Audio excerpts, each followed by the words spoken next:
ಅರಣ್ಯ ಇಲಾಖೆ ವಿರುದ್ಧ ರೈತರಿಂದ ಬೃಹತ್ ಪ್ರತಿಭಟನೆ. ಶಾಸಕ ದರ್ಶನ್ ಪುಟ್ಟಣ್ಣಯ್ಯ. E5 ನ್ಯೂಸ್ಗೆ ಸ್ವಾಗತ. ರೈತ ಸಂಘದ ರಾಜ್ಯಾಧ್ಯಕ್ಷ ಬಡಗಲಪುರ ನಾಗೇಂದ್ರ, ಜಿಲ್ಲಾಧ್ಯಕ್ಷ ಹೊಸೂರು ಕುಮಾರ್ ಸೇರಿದಂತೆ 500ಕ್ಕೂ ಹೆಚ್ಚು ರೈತರಿಂದ ಅರಣ್ಯ ಇಲಾಖೆಯ ನಾಗರಹೊಳೆ ಹುಲಿ ಯೋಜನೆ ನಿರ್ದೇಶಕರ ಕಚೇರಿ ಎದುರು 3 ಗಂಟೆ ಕಾಲ ಧರಣಿಯನ್ನು ನಡೆಸಲಾಯಿತು.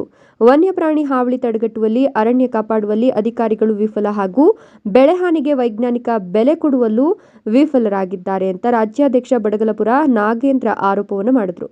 ಕಾಡಾನೆ, ವನ್ಯಪ್ರಾಣಿ ಹಾವಳಿಯನ್ನು ತಡೆಗಟ್ಟಲು ವಹಿಸಬೇಕಾದ ವೈಜ್ಞಾನಿಕ ಕ್ರಮ ವಹಿಸದೆ ರೈತರ ಮೇಲೆ ದಬ್ಬಾಳಿಕೆ ನಡೆಸಲು ಬಿಡಲ್ಲ ಅಂತ ಶಾಸಕ ದರ್ಶನ್ ಪುಟ್ಟಣ್ಣಯ್ಯ ಎಚ್ಚರಿಕೆಯನ್ನು ಕೊಟ್ಟಿದ್ದಾರೆ. ಯಾವ ತರ ತಪ್ಪಿಸಬೇಕು, ಏನೇನು ಅಡಿಷನಲ್ ಆಗಿ ಏನೇನು ಕ್ರಮಗಳು ತಗೊಳ್ಬೇಕು ಫಾರೆಸ್ಟ್ ಡಿಪಾರ್ಟ್ಮೆಂಟ್ ಅವರು. ಮತ್ತೆ ಈಗ ನನ್ನ ಕೊನೆಯಲ್ಲಿ ಒಂದು ಪಾಯಿಂಟ್ ಹೇಳಿದ್ರು, ನಿಮ್ಗೆ ಗೊತ್ತಿರಂಗೆ ರೈತರಿಗೆ ಮುಂಚೆಯಿಂದ ಉಳ್ತಿರಂತ ಜಮೀನುಗಳು ಅದನ್ನೆಲ್ಲ ಈಗ ರಿಸರ್ವ್ ಫಾರೆಸ್ಟ್ ಮತ್ತೆ ಡೀಮ್ ಫಾರೆಸ್ಟ್ ಅಂತ ನೀವು ಮಾಡ್ಕೊಂಡಿದ್ದೀವಿ. ರಿಸರ್ವ್ ಫಾರೆಸ್ಟ್ ನಾವೇನ್ ಮುಟ್ಟಕ್ ಬರೀತೀರ. ಡೀಮ್ ಫಾರೆಸ್ಟ್ ಅಲ್ಲಿ ಹೆಚ್ಚು ಕಮ್ಮಿ ಬಾರ್ಡರ್ ಅಲ್ಲಿ ಇರೋಂತ ಸಮಸ್ಯೆಗಳು ನಿಮ್ಗೆ ಗೊತ್ತಿರೋಂಥದ್ದು. ಅದನ್ನ ನಾವ್ ಏನ್ ಹೇಳಿದ್ರು, ನಾವು ಏನು ನಮ್ಮ ಹಸುಗಳಿದ್ವು, ರಾಸುಗಳಿದ್ವು, ಅದನ್ನ ಮೇಯ್ಸಕ್ಕೆ ಅಂತ ಹಿಂದಿನಿಂದಾನು ನಡ್ಸ್ಕೊಂಡ್ ಬಂದಿರೋಂಥದ್ದು. ಅದನ್ನ ನಮಗೂ ಅರಣ್ಯನ ಪ್ರೊಟೆಕ್ಟ್ ಮಾಡಬೇಕು. ಅದನ್ನ ನಮಗೂ ಅರ್ಥ ಆಗಿದೆ, ನಮ್ಮ ದೇಶದಲ್ಲಿ ಅರಣ್ಯದ ಪ್ರಮಾಣ ಕಮ್ಮಿ ಆಗಿದೆ ಅಂತ.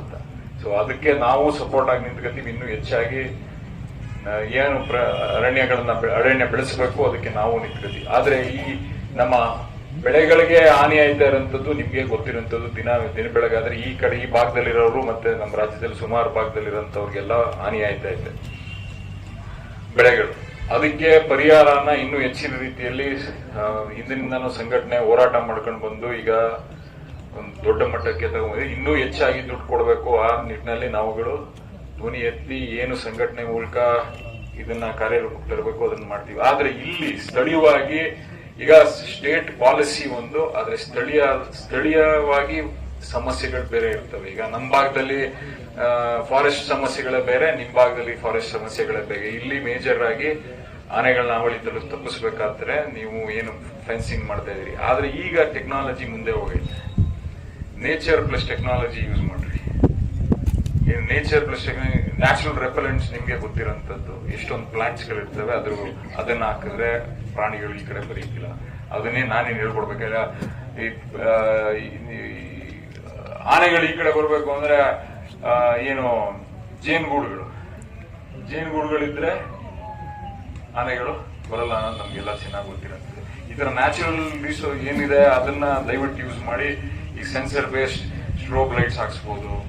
ಬರೀ ಫೆನ್ಸಿಂಗೇ ಬೇಕಾಗಿಲ್ಲ, ಬೇರೆ ತರದ್ದು ಈ ಟೆಕ್ನಾಲಜಿಗಳನ್ನ ಯೂಸ್ ಮಾಡ್ಕೊಂಡು ನೀವು ಮಾಡ್ಕೋಬೇಕಾಗಿರೋಂಥದ್ದು. ನಾನು ನಿಮ್ಗೆ ಗೊತ್ತಿರೋ ವಿಷಯಗಳೇ ಇವೆಲ್ಲ. ಇದಕ್ಕೆ ಬಜೆಟ್ಗಳು ಇವೆಲ್ಲ ಸರ್ಕಾರದಿಂದ ಕೊಡಕ್ಕೆ ರೆಡಿಯಾಗಿದ್ದಾರೆ. ನಿನ್ನೆನೂ ಇದೇ ಡಿಸ್ಕಷನ್ ಅನ್ನ ಮಾಡಿದೀವಿ. ದಯವಿಟ್ಟು ಈ ಭಾಗದ ಬಗ್ಗೆ, ಈ ಭಾಗದಲ್ಲಿ ಇವತ್ತು ಫಸಲನ್ನು ತೊಗೊಳಕ್ ಆಗ್ತಾ ಇಲ್ಲ. ಇಂಥ ಒಂದು ಸಂದರ್ಭದಲ್ಲಿ ಸರ್ಕಾರ ಎಚ್ಚೆತ್ತುಕೊಂಡು ಇದಕ್ಕೆ ಆದ್ಯತೆಯನ್ನು ಕೊಟ್ಟು ಈ ರೈತರ ರಕ್ಷಣೆ ಮಾಡುವಂತ ದಿಕ್ಕಿನಲ್ಲಿ ಬಂದು ಹೋದ ಸರ್ಕಾರಗಳು ಸರಿಯಾದ ಒಂದು ಸಮರ್ಪಕವಾಗಿ ಕಾರ್ಯನಿರ್ವಹಿಸಿಲ್ಲ ಅನ್ನೋ ಕಾರಣಕ್ಕಾಗಿ ಈ ಚಳುವಳಿ ಮತ್ತೊಮ್ಮೆ ಎಚ್ಚೆತ್ತುಕೊಂಡು ರೈತರ ರಕ್ಷಣೆ ಮಾಡಲಿಕ್ಕೆ ಕರ್ನಾಟಕ ರಾಜ್ಯದ ಸಂಘ, ಸಹೋದರ ಸಂಘಟನೆಗಳು ಇರುವಂತಹ ನಮ್ಮ ಪ್ರಗತಿಪರ ಸಂಘಟನೆಗಳು ಒಳಗೂಡಿ ಈ ಚಳವಳಿ ನಂಬಬೇಕಾದ ಅನಿವಾರ್ಯತೆ ಇವತ್ತು ನಿರ್ಣಯವಾಗಿದೆ. ಈ ಸಂದರ್ಭದಲ್ಲಿ ಇವತ್ತು ಆನೆಗಳ ಅವಳಿಯನ್ನು ಒಂದ್ ಕಡೆ ಸ್ವಲ್ಪ ಮಟ್ಟಿಗೆ ಸುಧಾರಣೆ ಆದ್ರೆ, ಇತ್ತೀಚೆಗೆ ನಮ್ಮ ಭಾಗದಲ್ಲಿ ಹುಲಿ ಮತ್ತು ಚಿರತೆಯ ಮತ್ತು ಭೂಮಿಯನ್ನು ಕೊಟ್ಟಿದ್ದೀವಿ. ಆ ತರ ದೊಡ್ಡತನ ಇರೋದು ರೈತ ಸಮುದಾಯಕ್ಕೆ. ಆಸ್ಪತ್ರೆ, ನೀರಾವರಿ, ಸಣ್ಣ ಪುಟ್ಟ ರಸ್ತೆಗೆ ಯಾವತ್ತೂ ರೈತರು ಕೊಟ್ಟಿಲ್ಲ. ಇವತ್ತು NH 275 ಬಂತಪ್ಪ. ಈಗ ಬಂಟ್ವಾಳದವ್ರಿಗೆ ಹೋಗುತ್ತಾರ 275 ಹಳೆ ರಾಷ್ಟ್ರ ರಾಜಧಾನಿ ಆಗಿದೆಯಲ್ಲ, ಅದು ಸುತ್ತ ಇಷ್ಟು ಮೀಟರ್ ಡೆವಲಪ್ ಮಾಡ್ತಿದೆ. ಅದನ್ನೇ ಅಗಲೀಕರಣ ಮಾಡಬಹುದು. ಬೇಕಾದ್ರೆ ಇನ್ನೊಂದು 10 ಮೀಟರ್